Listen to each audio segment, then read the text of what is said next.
Today, I'm flying every European airline for the next 80 hours, entirely in first class. I'll compare all 4 airlines back to back. With a sticker price of over $30,000, I'll show you exactly what it's like. From being driven to my plane in a Porsche, multi-course fine dining, to my own bedroom in the sky. Let's pick up my mammoth journey then, on the ground, in Thailand.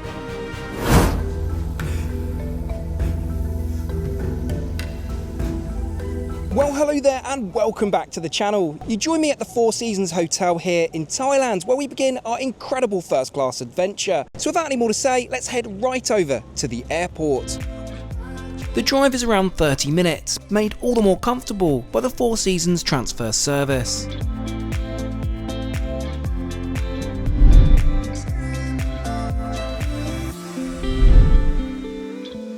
So which airline are we starting with? Of course, the national flag carrier of Switzerland, Swiss. Previously known as Swiss Air, founded back in 1931 and headquartered out of Zurich. In the 1950s they began operating transatlantic routes, which is when first class was introduced to the airline. For years Swiss Air was known as the Flying Bank, due to its reputation for financial stability and high quality service. Shall we see how this stacks up today?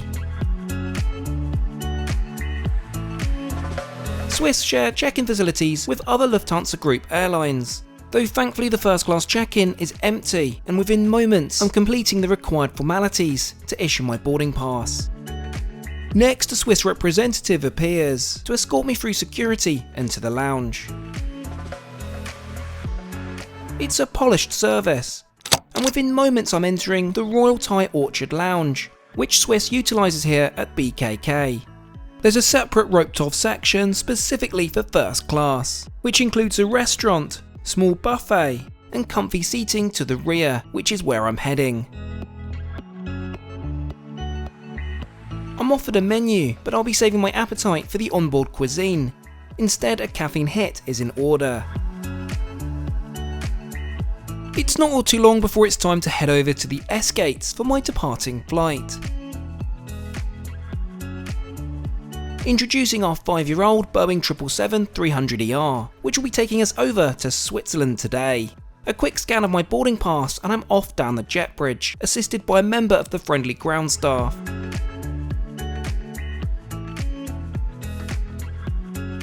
Well, hello to my new home, 1 Alpha. Let's get my bag stowed in the dedicated overhead bin and settle down into my suite. I'm offered a welcome drink of my preference, sparkling water, some warmed cashew nuts, along with a refreshing scented towel. As boarding is completed, the jet bridge begins to retract, and we're invited to fasten our seatbelts as the safety video begins to screen. You are obliged to have your seatbelt fastened whenever you're seated until the aircraft comes to a full stop.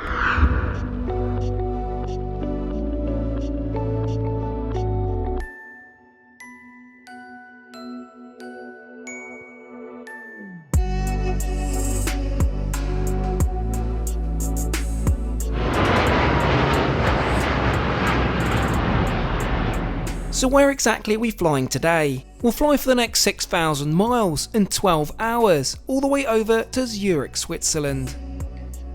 It's not all too long before we reach our cruising altitude of 38,000 feet. Shall we take a proper look around our aircraft? The Swiss Boeing 777 boasts capacity for 320 passengers over 4 classes of service. Our first class cabin has room for 8 in a 1-to-1 configuration, and I've selected the aforementioned 1 Alpha for this trip. The suite itself, whilst not exactly cutting edge, is functional, classy and comfortable, with a large armchair, ambient reading light, and 32-inch television screen. There's intuitive seating controls to your left, along with concealed storage containing a power outlet and IFE remote. It does show some signs of wear though, despite not being a particularly old cabin. Other seat options include the middle, which would be my pick if you're travelling as a couple. I make it time for some lunch. Shall we take a peek at the menu? Now this is meant to be dine on demand, but does not seem to be offered by the crew today. Odd given the length of the flight. Let's retract the tray table and prepare for our meal. I'll start with the champagne, which strangely is poured in the galley, not at my seat, but upon asking, the bottle is proudly presented to me. We have a rather special Pommery Cuvée Louise.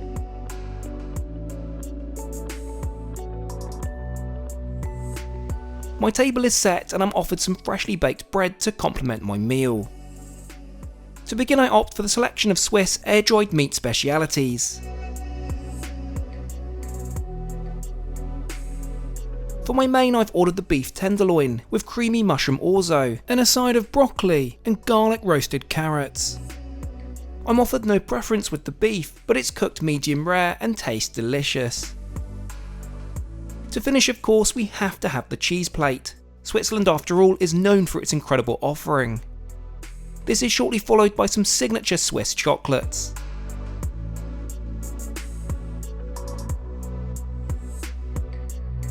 With lunch out of the way, I'm going to get more comfortable, so let's boot the Tims off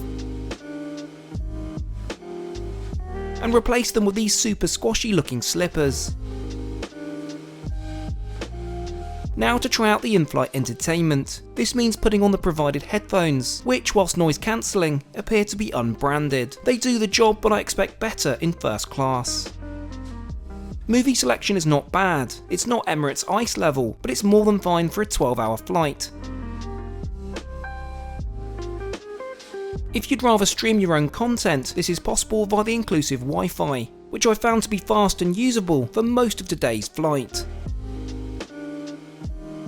Movie time over, I think it's time for an afternoon nap. Naturally, this involves changing into the provided PJs. Let's head to the bathroom. Swiss have 2 of these at the front of the first class cabin and are kept spotless throughout our flight. It's no Emirates shower spa, but it's a decent washroom, featuring pricey Sicily cosmetics. Additionally, I've been provided with an amenity kit containing yet more Sicily products, along with a dental kit and earplugs. Let's get changed into the designer Zimmerli PJs. These are fab.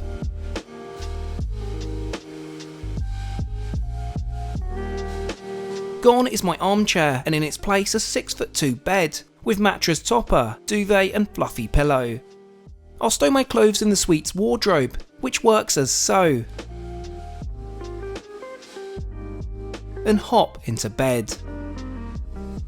For additional privacy, you can close this partition at your suite, and if you want to be fully enclosed, you can even open your wardrobe door, though that does feel a bit clunky. Anyway, catch you in a few hours.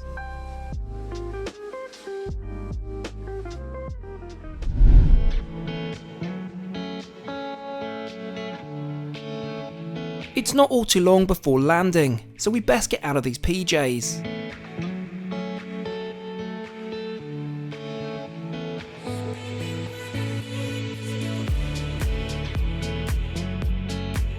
With my seatbelt fastened, we begin our descent, with our flight path tracking us right over the Swiss Alps.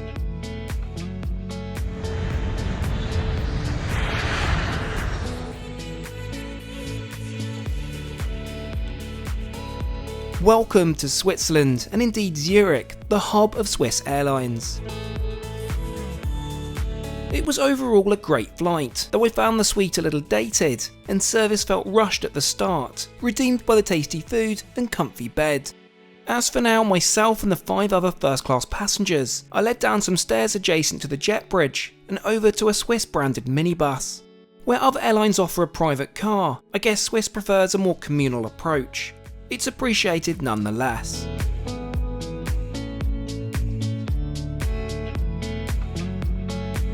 While everyone else continues to arrivals, I'm dropped off at the first class connections, passport control, and indeed the lounge. This is the Swiss A Lounge, which is for Schengen zone passengers, i.e. those connecting onto countries shown here. It's a solid lounge with a full service bar, comfy seating, help yourself food and beverage stations, and a restaurant of which we're going to sample.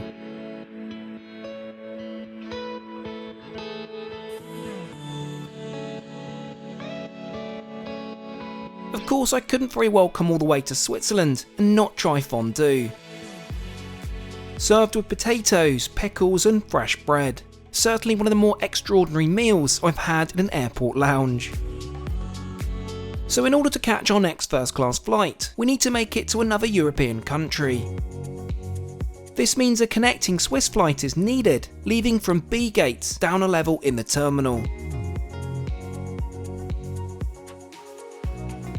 Now you may be surprised to see an Air Baltic aircraft meeting us at the jet bridge. This is because Swiss has had to wet lease a bunch of their A320s to facilitate a lack of their own aircraft due to maintenance and supply chain issues.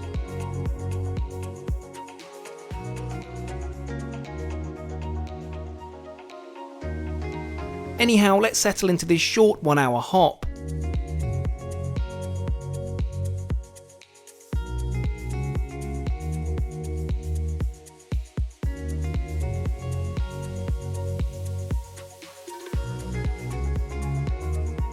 As you'll have no doubt have spotted, this flight will be taking us the 300-mile journey over to Paris.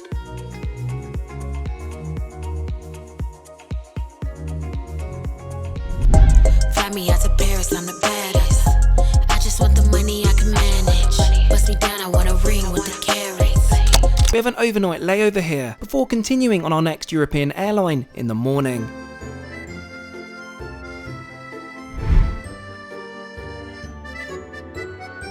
For tonight's accommodation, I thought I'd book into arguably the best hotel in town, the Four Seasons George V, once voted #1 in the world. To be honest, I can see why. The attention to detail here is flawless, and the room is breathtakingly beautiful. They're known to research each guest beforehand. I think it's fair to say they did their research well.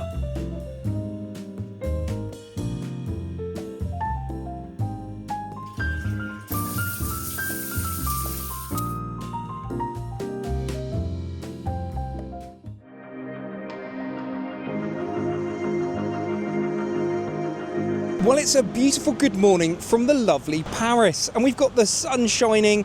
I can't quite believe that just 24 hours ago I was in Thailand and now I have a coat on, but anyway, that's the nature of this challenge.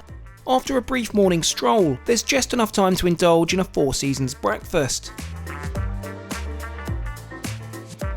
before getting into my awaiting Mercedes to whisk me back to the airport.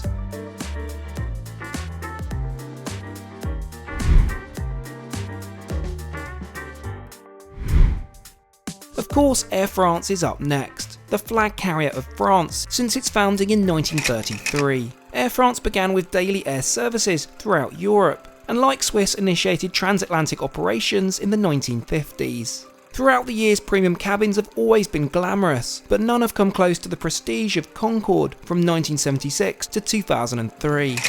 But what does first class look like today? Let's find out. I'm invited to use this private entrance, separate to the main passenger terminal. Welcome to La Première. I'm invited to take a seat in this beautifully appointed lounge and served a sparkling water. Meanwhile, my check-in formalities are completed whilst I relax. With my tickets to hand, I'm escorted over to a private security screening, and then to a waiting Porsche. This is far from the communal Swiss van. The purpose of this transfer is not to take me to the plane, but to take me over to the lounge, so that I don't step foot in the main terminal building. Welcome to the Air France La Première lounge. There's comfortable seating, a nap room, shower suites, a spa with complimentary treatments, and a restaurant.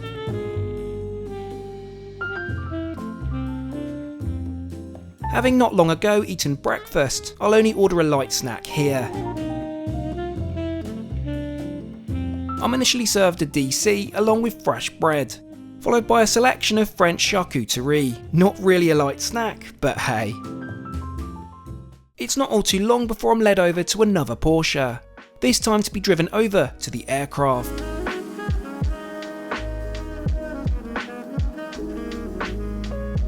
Here we are then, our awaiting 20-year-old Boeing 777-300ER. Let's head up to the jet bridge and go get on board then.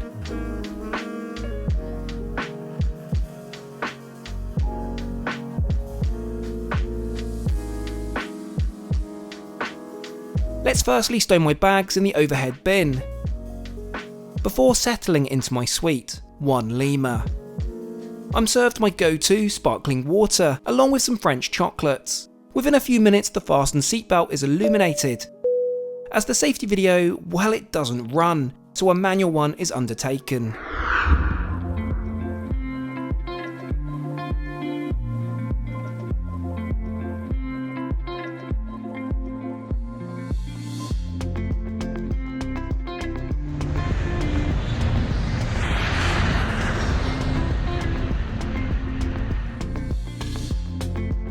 The next segment of our journey will take us some 3,500 miles, all the way over to Dubai in the United Arab Emirates. About 15 minutes after takeoff, we reach our cruising altitude of 39,000 feet.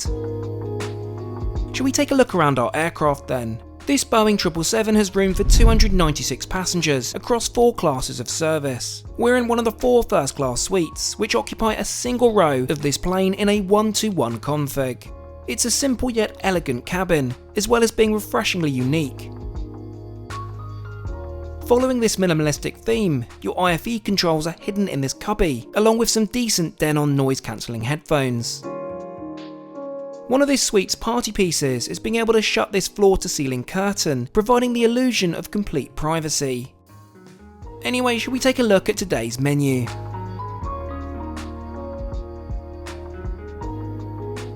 What's more, being a French airline, there's a comprehensive wine list, which includes a rather special 2015 Piper Heinzsek Rare Champagne. And unlike Swiss, this is poured at my seat, along with some mixed nuts and cheese biscuits.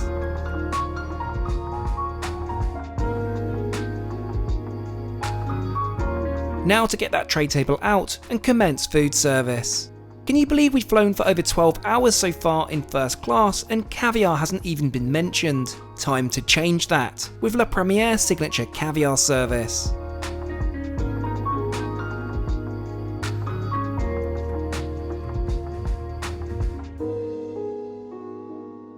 As we fly back over the Alps we passed just yesterday, my cream of carrot and cumin soup is served, along with a selection of fresh breads.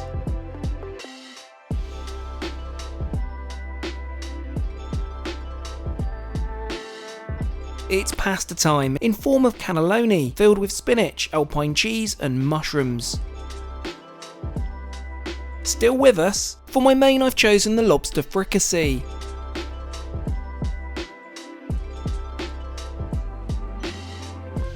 To finish, I'm offered a selection of desserts from tarts to ice cream, but instead go for the cheese board again, which is most impressive and a jump up from the Swiss offering. With food service out of the way, let's turn our attention to the in-flight entertainment. Here's the first real disappointment of the flight. It's not working. I do understand though, these things happen, and thankfully the Wi-Fi is working, albeit a bit on the slow side.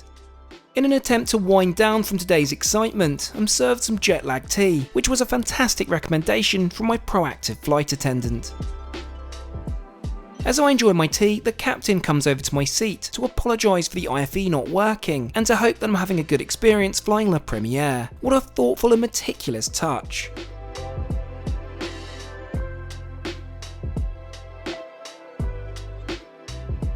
Now to try on the provided pyjamas and check out the amenity kit. Both are stowed in this wonderful red suede lined ottoman in front of my seat.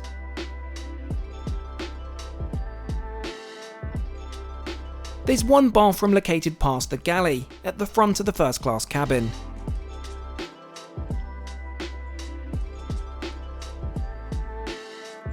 Size-wise, it's near on identical to Swiss, and it's fully stocked with Sicily products, as is the recently launched amenity kit, which also features an eye mask, pen and comb.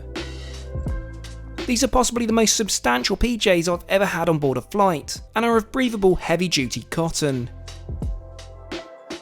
During my absence, my fantastic flight attendant has turned down my suite into a bedroom. There's no wardrobe per se, so my clothes will be stored in the overhead bin for now.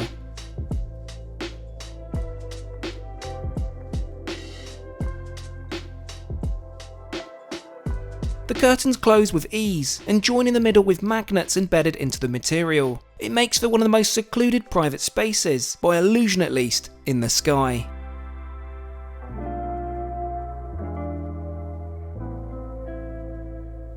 All these time zones are for sure starting to take their toll. Let's get my Timbs back on and fasten my seatbelt as we begin to make our final descent into Dubai.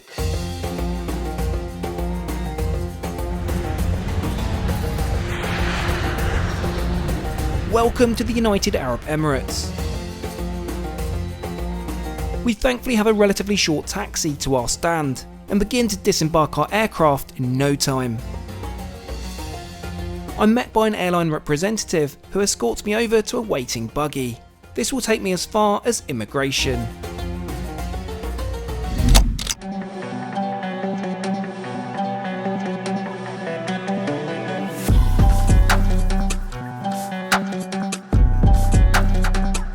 My next flight is in the morning, so for now I'll freshen up in the Four Seasons downtown.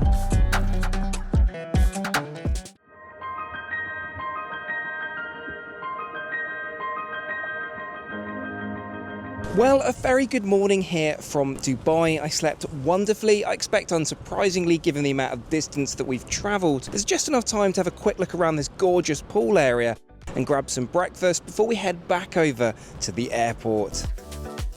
As we glide across Dubai to departures for our next first class flight, let me tell you how I no longer need to worry about my personal data being bought and sold online. And that's all down to today's video sponsor, Incogni. They search online for your private data and within minutes find where your data appears and have it removed instantly. When you do pretty much anything online, it's fair to say your data is probably out there somewhere. Data brokers collect this information and charge companies a hefty fee to access your data. In the US, there's a massive number of sites where people can pay to access your name, address, social security number, and even your financial information. Incogni puts an end to this problem, so whenever a new record pops up, they take care of it for me automatically, not only giving peace of mind, but respite from junk mail and junk calls. What's more, they've just launched Incogni Unlimited, unlocking an unlimited number of removal requests. Try googling yourself and you'll be shocked how many sites publicly share your private information. Incogni's custom removals can put a stop to that. Simply point them to where your data is being exposed, and their privacy experts will handle the rest. Incogni are giving you a 60% discount when you use my promo code TrekTrendy at incogni.com/TrekTrendy. Welcome to DXB Terminal 1. This is where you'll depart and arrive into Dubai if you're not flying on board Emirates. So who are we flying now? Next up is my very own flag carrier, British Airways. Launched in 1974 as a result of the merging of British Overseas Airways Corporation and British European Airways. The 70s also saw BA operate the Concorde, which at the time was the pinnacle of premium travel. Over the decades, BA has been quite the pioneer, even introducing the world's first fully flat beds in business class back in the year 2000. Some say they've lost this trailblazing personality. I guess we need to find out. Check-in is brief and oddly deserted, given how big BA's presence is here in Dubai. With my tickets in hand, let's head over to departures and security. No fast track here for first, and I'm through in about 20 minutes. Now to find our lounge. It's good to see BA have their own outpost here. After a scan of my boarding pass, I'm directed through to the business class section, which in itself looks pretty good, and over to the bar, which is exclusively for first class passengers. There's an array of different wines and soft drinks, spirits, but strangely no champagne. The space offers a la carte dining and comfy seating to lounge in, of which we absolutely have to try. As I've had breakfast already, I think I'll wait until I get on board to indulge, but a Diet Pepsi will suffice for the moment. It's time to head to our gate, D2, where our aircraft is awaiting departure. We'll be getting on board this 28-year-old Boeing 777-200ER, delivered new to BA back in 1998. It's actually one of BA's oldest aircraft. Let's hope the cabins have been updated since.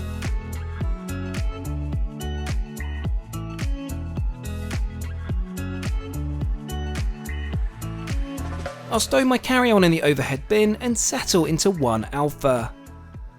As much as I love the blue ambient lighting, I've got to get some natural light in here, if anything to help combat the jet lag. Next I'm presented with a cold towel, sparkling water, some olives, nuts and cheesy biscuits. Within a few minutes the jet bridge retracts, and it's time to fasten my seatbelt as the safety video begins to scream. Devices including laptops must be switched off and placed in your luggage for takeoff and landing.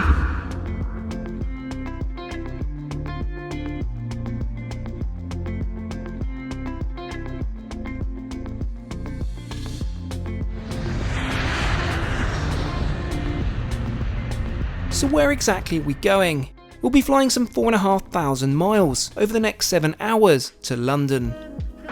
It's not all too long before we reach our cruising altitude, therefore it's time to take a proper look around. Our 777 has space for 235 passengers over 4 classes of travel. In first there are 8 seats, of which 5 are occupied today. These suites were launched all the way back in 2010 and has certainly passed their prime. There's a footrest cum buddy seat for couples dining, a pull-out 15-inch television controlled via IFE remote stowed to your left. Like with Swiss there's even a closet space, though this does not double as a door. In all it's a particularly dated, but still very comfortable product. Should we take a look at the lunch menu then? BA offer a dine-on-demand concept, and I'm proactively asked when I'd like to eat. Given it's been a few hours now since breakfast, I think we'll go for right away. My tray table retracts out of the console to my left, providing substantial space for my meal. As my table is set, I'm offered some champagne, Le Rhum Perrier Grand Siècle, or how BA frequent flyers refer to as LPGS. Now for my amuse-bouche of cheese stuffed pepper, grilled artichoke and Kalamata olives. As I'm presented with some warm bread, my appetizer is served. The dill marinated smoked salmon with heirloom tomatoes, burrata cheese and pesto. For main I go for the grilled beef steak with roasted garlic, confit cherry tomato and a green peppercorn jus. To conclude proceedings, it's time for dessert. I've selected the warm carrot, almond and walnut cake, which is frankly rather dry. For comparison purposes, I sample the cheese plate, which is decent but not a touch on Air France. With food out of the way, I think it's time we take a look at the provided amenity kit and PJs, which is a huge tick in the box for BA. I rate this as one of the best amenity kits in the sky, stuffed to the brim with LMS products, a pen, eye mask and earplugs. Time to boot the Tims off and get these comfy slippers on. Not quite as good as Swiss, but better than Air France. In order to change into these, unfortunately I cannot use the first bathroom as it's broken, so instead I'm relegated to the business class facilities. This is where you can really see this aircraft's age. But to be fair, this specific LAV offers the most space out of all the airlines we've tested so far.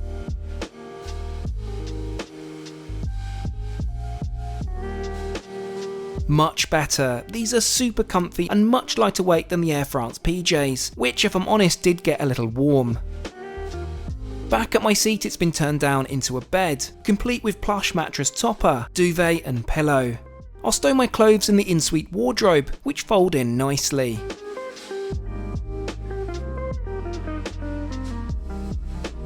Rather than sleep, I'm going to watch a movie. BA provide these wonderful noise-cancelling Meridian headphones for your use on board. Unfortunately, the IFE screen is simply not acceptable at 15 inches wide.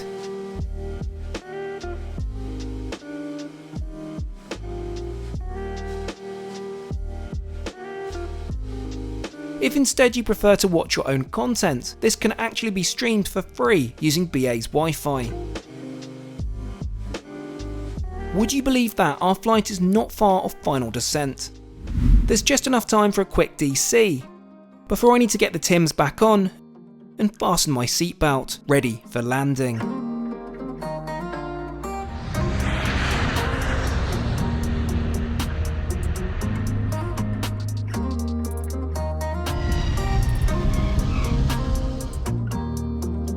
Welcome to London and indeed the United Kingdom.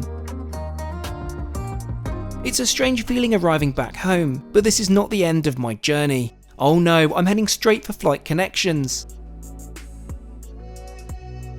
And after a short security scan, I'm through into Terminal 5 departures. Of course, this is the home of BA, and it's time we give their flagship lounge a try. I introduce you to the Concorde room. Our onward flight is not on BA First, but we're able to use this thanks to arriving in this cabin class. It's a great space featuring ample comfy seating. There's a full service bar, terrace restaurant, which incidentally features a Concorde nose cone, along with other related memorabilia. The bathroom facilities unfortunately are where this lounge falls significantly short, but enough about that. Let's instead head to the dining room.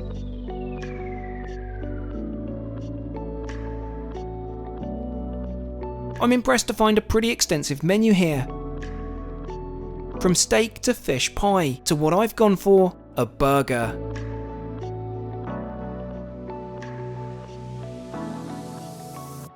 It's about time we start heading over to B gates for our next flight. We have a brief hop on this Airbus A350, the backbone of BA's short-haul fleet. Not a huge amount to report here, aside from the fact intra-European business class is not great, and is essentially economy with a blocked middle seat.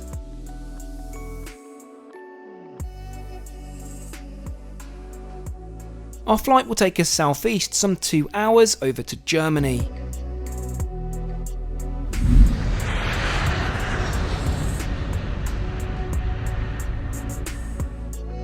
Welcome to Munich. We've arrived on one of the last flights of the evening, which as a result means a bus gate of course.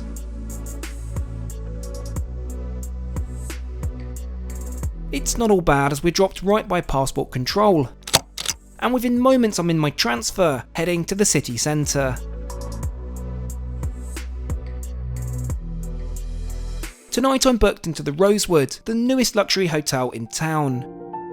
For me that means two things: time for a shower and time for sleep.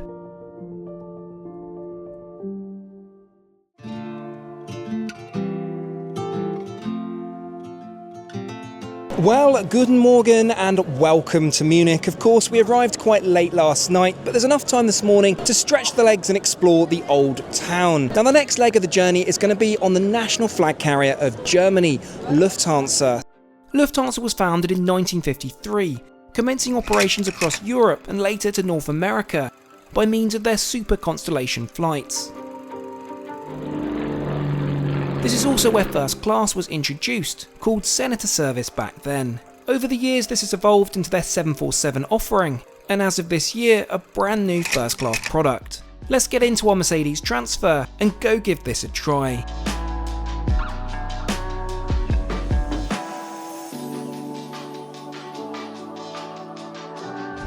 Welcome to Munich International Airport. Regular check-in facilities are here, but for first and business class, there are entirely separate areas.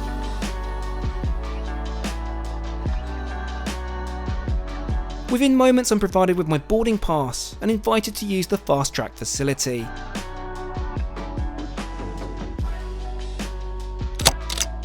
Next up, the lounge, accessible only to those in first class. It's a huge space, featuring a full-service bar and an a la carte restaurant with a fantastic buffet.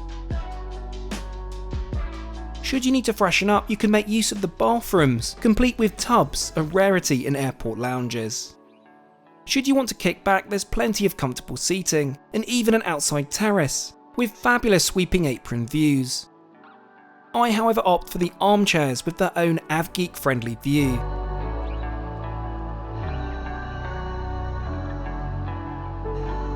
All seats can have F&B delivered directly to them, and the menu is extensive. Though I'll be sticking to just a coffee for now, served alongside a sparkling water and my Lufthansa duck to take home. It's time to board our Lufthansa flight over at gate L21. This also grants us our first look at our aircraft, this 2-year-old Airbus A350-900. Whilst the aircraft was delivered some time ago, first class was only installed a few months back.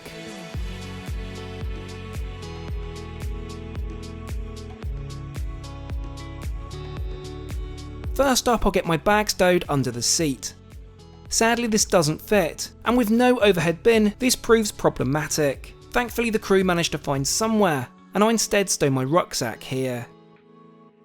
Initial impressions are wow, this is an entirely different world to yesterday's BA flight. I'm promptly served my requested sparkling water, along with some olives and warmed nuts.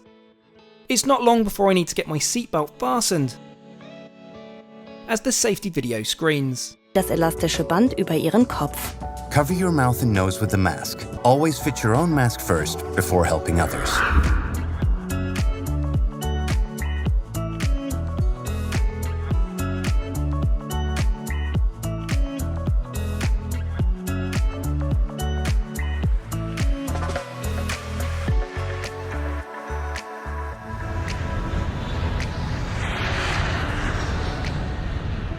So where exactly are we going? We'll be flying for the next 9 hours, some 5,000 miles, all the way to Chicago, USA. As we reach our cruising altitude of 38,000 feet, I think it's time we take a proper look around our aircraft. There's capacity for a total of 267 passengers. I've selected 1 kilo in the first cabin, which features floor-to-ceiling privacy in among one of the most spacious seats in the sky. There's ample storage in your seat's cubby, also housing USB-C and A ports, along with AC power below and a wireless charging pad. This tablet stowed to your left can be used to control the various functions, and most surprisingly, even the suite's temperature.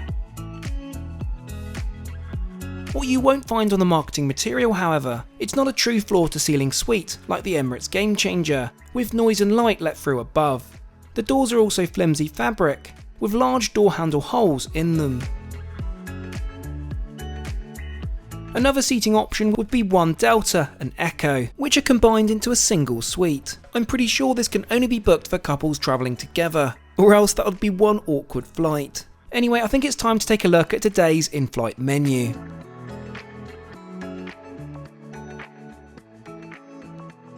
I'll start off with the champagne, another Laurent Perrier Grand Siècle, just like BA.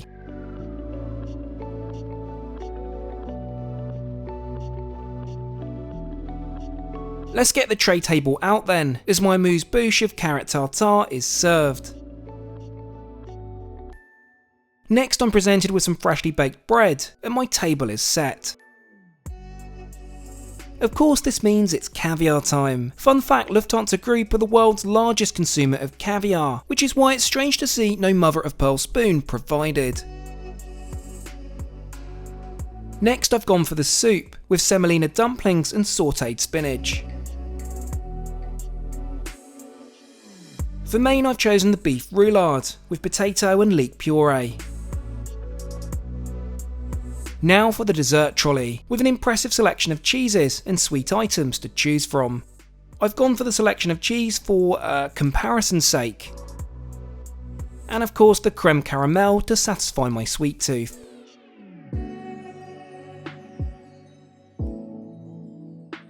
As we cruise over the icy landscape of Greenland, I'm offered some artisanal German chocolates. And boot the Tims off. With Swiss being in the Lufthansa group, it's no surprise to see similar slippers provided, which are equally as comfortable. Let's grab my PJs and amenity kit and journey over to the bathroom at the front of the first cabin, just beyond the galley.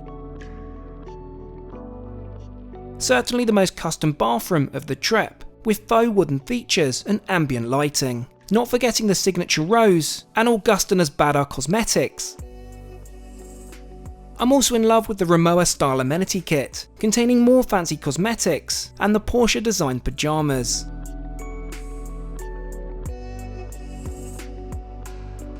Back at my suite, my fantastic flight attendant has turned this down into a bedroom, complete with plush duvet, fluffy pillows, mattress topper and soft blanket.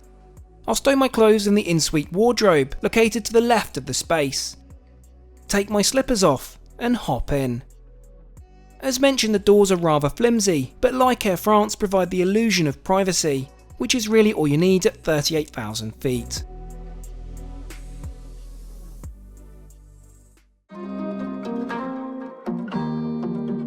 I slept wonderfully. There's simply so much space here, which is probably neck and neck with Air France's bed.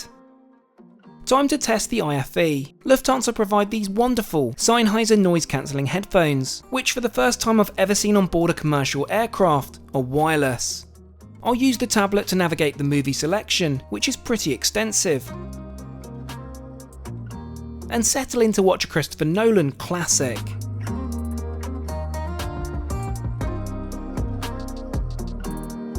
If you're after Wi-Fi, it seems you're out of luck, as whilst this is included, it wasn't working for the entire flight. Would you believe our final flight is coming to a close? Let's get changed and prepare for landing. We'll run through the rankings and the all-important cost when we're on the ground.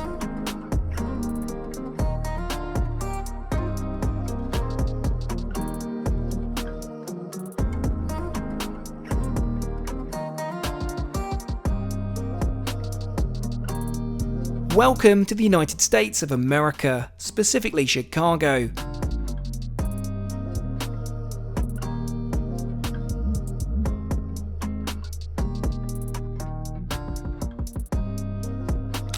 Now for a transfer downtown, which takes approximately 45 minutes.